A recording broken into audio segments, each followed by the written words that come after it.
I have been a certified lifeguard since I was 16.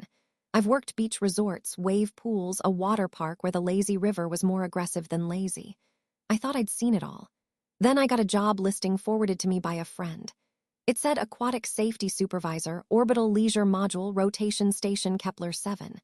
Great pay, housing included, must be comfortable in zero gravity. I figured, how different could it be? The answer is very. Because the pool on this space station isn't a pool, it's a sphere. A giant floating blob of water just hovering in the middle of a room. There's no shallow end. There's no deep end. There's no end at all. It's just water doing whatever it wants. And somehow I'm supposed to keep people safe in it. My first day, they floated me into the aquatic chamber, and I just stared.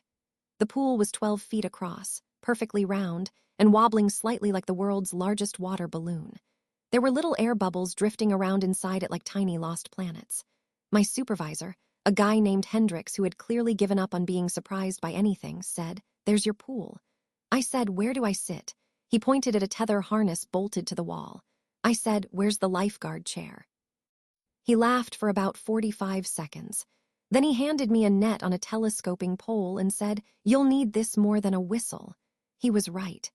Within the first hour, someone floated straight into the blob and couldn't figure out which direction was out. I fished them out like a goldfish from a carnival bag. I tried to enforce standard pool rules. No running, well, nobody can run, everyone's floating so that one enforces itself. No diving, into what? From where? The whole concept breaks down. No horseplay, this one I kept, because people were absolutely launching each other into the blob like human cannonballs. I made a sign. It said, "Please enter the aquatic sphere gently." Someone ripped it off the wall and it floated into a ventilation duct. I made another sign. It said, "Do not splash." This was physically impossible advice because in zero gravity, when you splash, the water doesn't fall back down. It just becomes more tiny blobs. By the end of week 1, there were rogue water droplets floating through hallways 3 decks away. Engineering sent me a very polite email that was clearly not polite at all. Here's the thing nobody warned me about. In zero gravity, you can't drown in the traditional sense. There's no sinking. But you absolutely can get stuck. The water has surface tension, right? So when you float into the sphere, the water kind of grabs you. And if you panic, you spin, and the water moves with you, and now you're just a person rotating inside a ball of water with no idea where the edge is. I pulled out 3 people on day 1, 5 on day 2. On day 3, someone's grandmother drifted in during senior swim hour and just accepted her fate.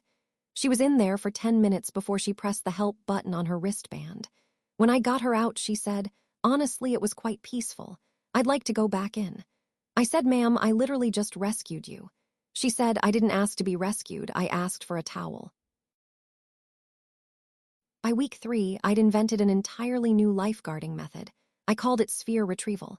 You don't jump in after someone. That just means 2 people are stuck. Instead, you use the telescoping net to scoop around their torso, and then you fire a small burst of compressed air to push them toward the edge of the water. The blob kind of spits them out. It's disgusting and effective. I also developed a buddy system. Nobody enters the sphere alone. And I installed orientation lights, green LEDs on the ceiling side, red on the floor side, so if you're inside the water and confused, you can see which way is which. Station management was impressed. They said, "We've had this pool for 2 years and nobody thought of lights." I said, "What were you doing for 2 years?" They said, "Mostly fishing people out with the net." Fair enough. The station has residents from 11 different planets. Most of them had never seen a body of water before.